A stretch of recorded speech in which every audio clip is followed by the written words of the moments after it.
நம்ம எதிர்கட்சி தலைவர் அவர்கள். மாண்புமிகு பேரவைத் தலைவர் அவர்களே, ஒரு முக்கியமான விஷயத்தை உங்கள்கிட்ட குறிப்பிட விரும்புகிறேன்.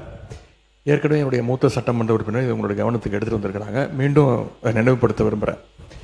இந்த அவையை நீங்கள் முடிந்த வரைக்கும் மிகச்சிறப்பாக எங்களை எல்லாம் வழிநடத்தி கொண்டு போகிறீர்கள். எங்களுக்கும் கேள்வி கேட்பதற்கான வாய்ப்பையும் கொடுக்குறீர்கள், முடிந்த அளவுக்கு கொடுக்குறீங்க.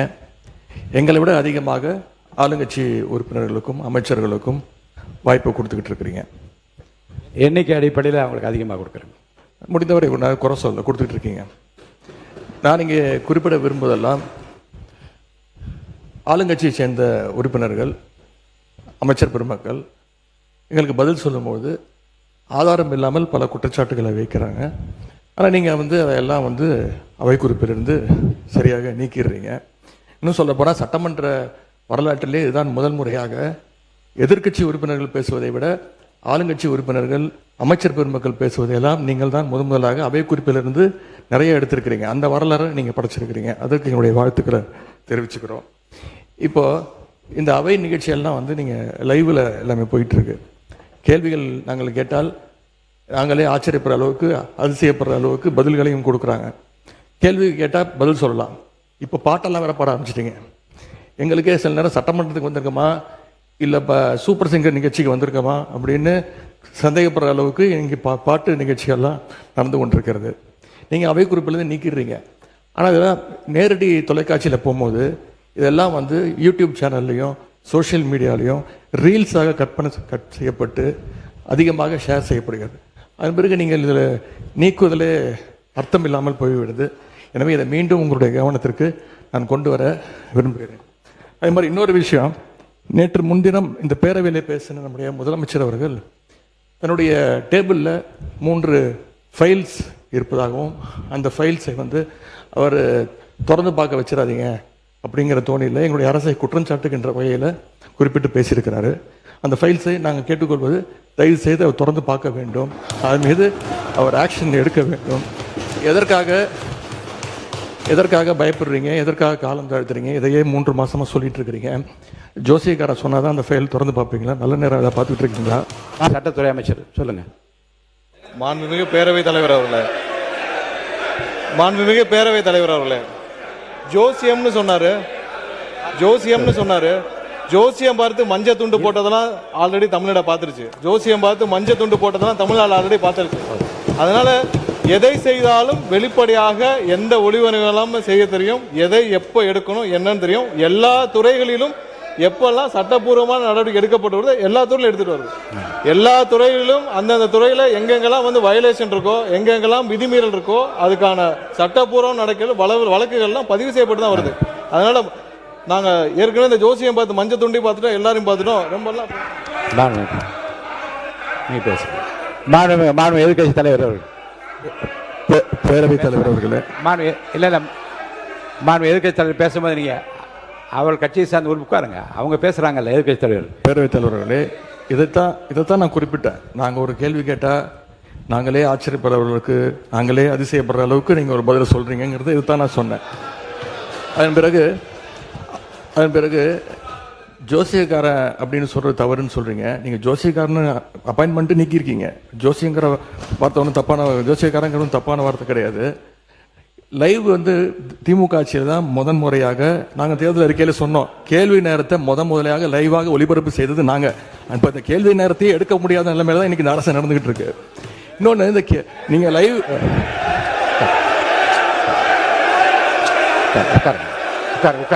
உட்காருங்க.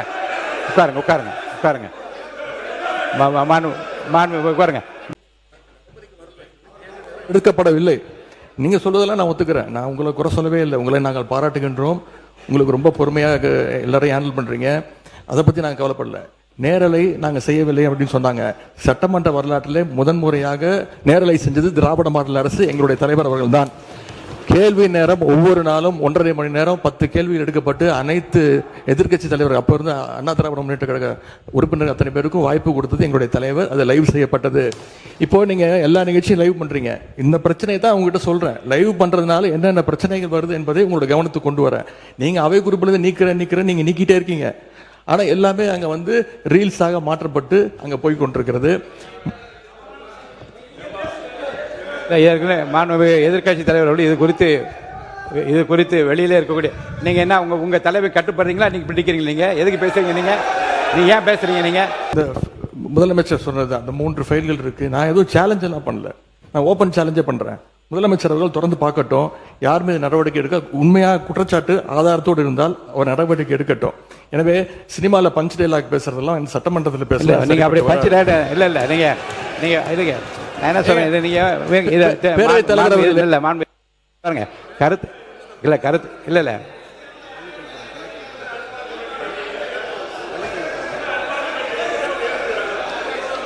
மாண்புமிகு பள்ளி கல்வித்துறை அமைச்சர், மாண்புமிகு பேரவைத் தலைவர் அவர்களே, முதல்ல உட்காருங்க. இந்த கேமரா டீம் அந்த சைடு கொஞ்சம் காட்டுங்க. ஏங்க மாண்புமிகு இல்லங்க ஆனரபிள் ஸ்பீக்கர் மூலமா ரெக்வெஸ்ட் இந்த கேமரா டீம் அந்த சைடு கொஞ்சம் காட்டுங்க. மாண்புமிகு முதலமைச்சர் கருத்து என்ன சொல்றாங்க? அத நீங்க சினிமா நடிப்பது போல பஞ்ச் டயலாக்னா எப்படி எழுந்திருக்காம இருப்பாங்க? அப்புறம் தயவுசெய்து சொல்றேன், நீங்க சொல்லுகிற போது முதலமைச்சர் கருத்துன்னு சொல்லுங்க.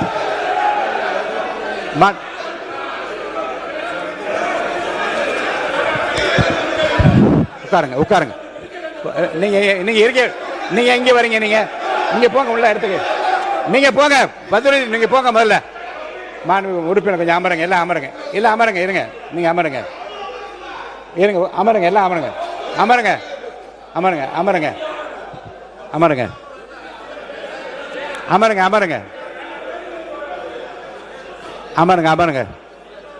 மாண்பு உறுப்பினர் கொஞ்சம் அமைதியா இருங்க. வாய்ப்பு தரேன். உட்காருங்க. மாண்புமிகு உட்காருங்க. எல்லாம் உட்காருங்க. நான் அவங்கள தான் பேச அனுமதிக்க போறேன். உட்காருங்கன்னு சொல்றேன். உட்காருங்க. முடிங்க. நீ பேசி முடிக்கட்டும். நீங்க பதில் சொல்லலாம். உங்களுக்கு அனுமதிக்கிறேன். உட்காருங்க. பேரவைத் தலைவர் வாயிலாக நான் கேட்டுக்கொள்வது, தயவு செய்து இந்த ஃபைல்ஸ் எல்லாம் சீக்கிரம் பிரிச்சு பாருங்க. ஏதாவது குற்றச்சாட்டு இருந்தா, அதில் ஆதாரம் இருந்தா, யாராக இருந்தாலும் அவர் மீது நடவடிக்கை எடுங்க. இந்த உருட்டல் மிரட்டலுக்கெல்லாம் திராவிட முன்னேற்ற கழக உறுப்பினர்கள் பயப்படுவதற்கான எங்களுக்கு தேவை கிடையாது. மாண்புமிகு பேரவைத் தலைவர் அவர்களே, தமிழ்நாடு சட்டமன்றத்தில் நடக்கக்கூடியதெல்லாம் மக்களுக்கு தெரியணும்.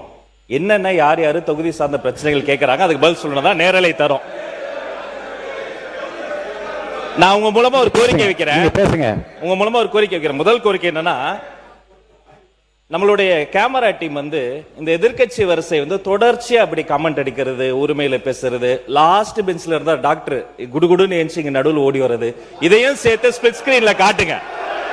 இரண்டாவது, மதிப்பிற்குரிய எதிர்க்கட்சி தலைவர் அவர்கள் பேசுகிற போது லைவ் பத்தி சொன்னார். உண்மைதான், அவங்க நேரலையை கடந்த ஆட்சியில மதிப்புக்குரிய முன்னாள் முதல்வர் அண்ணா மு.க. ஸ்டாலின் ஆட்சியில அதை தொடர்ந்தாங்க. ஆனா ஒரு நேரலை என்பது வெறும் ஆளுங்கட்சிக்கு சாதகமா இல்லாம முதல் முறை ஆட்சி நேரலை மட்டுமல்ல, முழுமையான நேரலை என்பது வெற்றி தலைவருடைய ஆட்சியில தான் தொடர்ந்து கொடுத்துக்கிட்டு இருக்கோம். மதிப்பிற்குரிய பேரவைத் தலைவர் அவர்கள் நெற்றிக்கண் திறப்பினும் குற்றமேனு நடுநிலையோடு ஒரு கட்சி இரு கட்சி இல்லாமல் அனைத்து கட்சி உறுப்பினர்களினுடைய குரலும், இந்த குரலற்றவர்களின் குரலாக இருக்கக்கூடிய அனைத்து கட்சிகளினுடைய குரலும் பதிவாக வேண்டும் என்பதற்காக தான் சிறப்பாக செயல்பட்டு இருக்கீங்க. அதுல ஏதோ ஆளுங்கட்சி பேசுவதை மட்டும் நீங்க அதிகமாக அவை குறிப்பிலிருந்து நீக்கிறது போல ஒரு தோற்ற மயக்கத்தை நம்ம உருவாக்கிட கூடாது. யாரு எந்த கட்சியை சார்ந்தவர்கள் மரபு மீறி எந்த வார்த்தை சொன்னாலும் நீக்கக்கூடிய நடுநிலையான சபாநாயகர் இந்த மாமன்றத்துக்கு கிடைத்திருக்கிறது என்பதை நான் சுட்டிக்காட்டுகிறேன். இன்னொரு விஷயத்தை நினைவு கூற விரும்புறேன். மதிப்பிற்குரிய பேரவைத் தலைவர் சேம்பர்ல ஒரு முறை ஒரு முக்கியமான கேள்வி வந்தது. நாங்க அதை கேட்டு அதிர்ச்சி அடைஞ்சோம். என்னன்னா, கடந்த 2 ஆண்டு காலமாக இந்த நேரலைய அரசுக்கு சொந்தமான ஆல் இந்தியா ரேடியோலயே கொடுக்காம நிறுத்தி வைத்ததாகவும், நீங்க கொடுப்பீங்களான்னு மதிப்பிற்குரிய பேரவைத் தலைவர் கிட்ட நான் இருக்கும்போது கேட்டாங்க. இதை குறித்து கலந்து ஆலோசித்து தொலைக்காட்சி மட்டும் கிடையாது, வானொலியிலையும் நேரலை போட்டு குக்கிராமத்தில் இருக்கவங்கள கேட்கட்டும் முடிவெடுத்த சபாநாயகர் நீங்க. இந்த நேரத்தில் அதற்காக உங்களுக்கு நான் நன்றியும் சொல்லிக்கிறேன். அதன் பிறகு எங்களுடைய மாண்புமிகு தமிழ்நாடு முதலமைச்சர் எப்போதும் எதுவாக இருந்தாலும் ஒரு சின்ன செய்தி, அது ஒரு விஷயம் வந்தா கூட பள்ளிக்கல்வித்துறை சார்பாக உடனே தொலைபேசியில் அழைத்து அது குறித்து கடுமையான நடவடிக்கை எடுக்க சொல்லுவார். இந்த மாமன்றத்தில் ஆல்ரெடி அந்த ஃபைல்ஸ் இருக்கிறதே ஒரு சுட்டி காமிச்சார். அந்த இஷ்யூவே நான் தான் ஏஞ்சி சொன்ன, அவர் ஆதாரத்தை எடுத்துட போறாரு அப்படின்ட்டு. இந்த நேரத்தில் அவர் சாதாரணமா இருந்தாலே அதெல்லாம் பண்ணாத போறாரு. மாண்புமிகு எதிர்க்கட்சி தலைவர் அவர்கள் காட்டுன்றாரு. அவருடைய கோரிக்கையை கட்டாயமாக முதல்வர் நிறைவேற்றுவார் என்பதையும் கூறிக்கொள்கிறேன். 2 வார்த்தை மட்டும் கோரிக்கை. அவர் எல்லாத்தையும் ஆக்கப்பூர்வமா விமர்சிக்கலாம். அதுல ஒரு தனியார் நிகழ்ச்சி பேரை சொன்னாரு. அது பாட்டு பாடுவது இந்த மரபுக்கு புதுசு கிடையாது. விதவிதமாய் வித்தியாசமாய் பயங்கரமா பாட்டு பாடினவங்க தான் அந்த பக்கம் ஃபுல்லா உட்கார்ந்து இருக்கிறாங்க. அதெல்லாம் அந்த தனியார் நிகழ்ச்சியினுடைய பேரையும் நம்ம நீக்கிடலாம். இவரை தான் நியமிக்கணும், இவரை நியமிக்க கூடாது. இந்த தொழில் உயர்ந்தது, இந்த தொழில் தாழ்ந்ததுலாம் கிடையாது. இது இன்க்ளூசிவ் கவர்மெண்ட். அனைவருக்கும் அதிகாரம், அனைவருக்குமான ஒரு விஷயம் தான் நேர்மையான முறையில் பை மெரிட்ல போயிட்டே இருக்குது. அதனால ஒரு குறிப்பிட்ட ஒரு விஷயத்தை மட்டும் சுட்டி காட்டுகிற பொழுது அது ஏற்புடையதல்ல. அது மட்டும் கிடையாது. இந்த சினிமாவில் வரக்கூடிய அந்த பஞ்ச்டைல் அதை கூட நீங்க அவை குறிப்பில் நீக்கிட்டீங்க. அதை போன்ற விஷயங்களை தவிர்த்து கொண்டு ஆக்கப்பூர்வமான கருத்துக்களை, அறிவுபூர்வமான சிந்தனைகளை அதை முன்வைத்து பேசினால் இந்த மாமன்றம் சிறப்பாக செயல்படும். உங்களுக்கு எங்களுடைய அத்தனை பேரின் சார்பில் ஒரு வாழ்த்துக்களையும் தெரிவித்துக் கொள்கிறேன். மிக சிறந்த சபாநாயகர் தமிழ்நாடு அரசியல் வரலாற்றில் இந்த மாமன்றம் கிடைத்தது என்பதை பதிவு செய்கிறேன். மாண்புமிகு எதிர்க்கட்சி தலைவர். பேரவைத் தலைவர், நான் உங்க சார்பா பேசிட்டு இருக்கேன். இப்ப நீங்க நீக்கிட்டீங்க, ஆனா இப்ப இதெல்லாம் லைவ்ல போயிடுச்சு. இப்ப அதுக்கு என்ன பண்ண போறீங்க? அது என்ன நடவடிக்கை எடுக்க போறீங்க? அதாவது லைவ் கொடுப்பதை நாங்க எதிர்க்கவில்லை, நாங்கள் பாராட்டுகிறோம். லைவ் நீங்க கொடுத்திருக்கீங்க, நல்ல முயற்சி, நாங்க பாராட்டுறோம். ஆனா அதுல இருக்கக்கூடிய பிரச்சனைகளை இங்க நான் சொல்றேன். நீங்க அவை குறிப்பில் நீக்கிறீங்கன்னு சொல்றீங்க. நீங்க எவ்வளவு நீக்கினாலும் அது சோசியல் மீடியால ட்ரெண்ட் ஆகிட்டு இருக்கு, வைரலா போயிட்டு இருக்கு. அதான் உங்களுடைய கவனம். எதிர்க்கட்சி தலைவர் பொதுப்பணித்துறை அமைச்சர் சொல்லுங்க. மாண்புமிகு பேரவைத் தலைவர்களே, நம்மளுடைய மூத்த உறுப்பினர் ஃபர்ஸ்ட் 2 நாளுக்கு முன்னாடி சொன்னாரு, நாங்கள் முதலமைச்சர் சொல்லும் போது நாங்கள் மிசாவையே பார்த்த இயக்கம்னு. நீங்க மிசாவையே பார்த்த இயக்கம் தான். ஆனால் மிசாவையே பார்த்த திமுக இயக்கத்தை தனி பெரும் கட்சியாக எங்களுடைய தலைவர் வெற்றி பெற்று இந்த தேர்தலில் தாவேக்கான என்னன்னு காமிச்சிருக்கோம். அதனால எங்களுக்கு எந்த பயமும் கிடையாது. எங்களுக்கு எந்த பயம் கிடையாது. ஒவ்வொரு தலையிலும், முக்கியமாக நெடுஞ்சாலை துறையிலும் சரி, முக்கியமாக பொதுப்பணியில் சொல்லி வெள்ளை வேறிக்கையை வெளியிட்டு முதலமைச்சருடைய அலுவலகத்தில் அந்த ஃபைல் இருக்கு. கண்டிப்பாக ஆதாரத்துடன் சட்டப்படியான நடவடிக்கை எடுக்கப்படுங்கிறதா முதலமைச்சர் சொல்ல வந்தது. இதை யாரும் அவர் சொன்ன அர்த்தம் அன்னைக்கு அவைக்கு அவர் வரல. அது அவருடைய ப்ராப்ளம். அது அவைக்கு வராத பொழுது அவர் சொன்னாரு, மாண்புமிகு கொறடா சொன்னாரு, ஆதாரம் இருக்கா.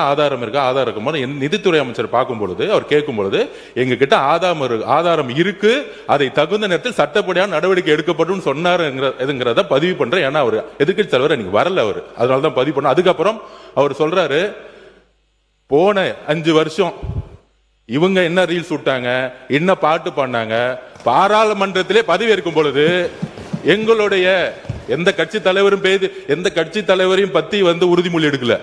அவரை பத்தி பேசிதான் உறுதிமொழி எடுத்தாங்க. பாராளுமன்றத்திலேயே தமிழ்நாட்டுடைய புகழ் பெரியாரை பத்தியோ அண்ணாவை பத்தியோ பேசல. ஒவ்வொரு எம்பியும் போய் யாரை பத்தி பதவி பிரமாணம் பண்ணாங்கிறது மக்களுக்கு தெரியும். இந்த அவை உறுதியாக சொல்றோம், நீங்க 25 வருஷத்துக்கு மேல ஆட்சியில் இருக்கீங்க, ஏன் தைரியம் இருந்தா லைவ் போடல? நீங்க இது வரைக்கும் உங்ககிட்ட நேர்மையான வெளிப்படை தன்மையான சட்டமன்றத்தை நடத்தக்கூடிய தைரியம் திமுக இதுவரைக்கும் இருந்தது இல்லை.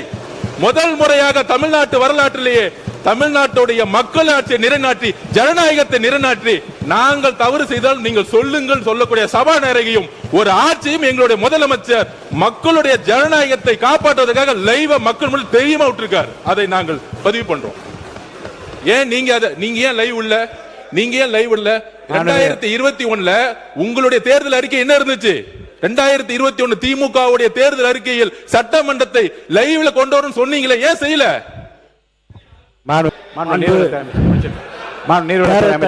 மாண்பு பேரவைத் தலைவர் அவர்களே,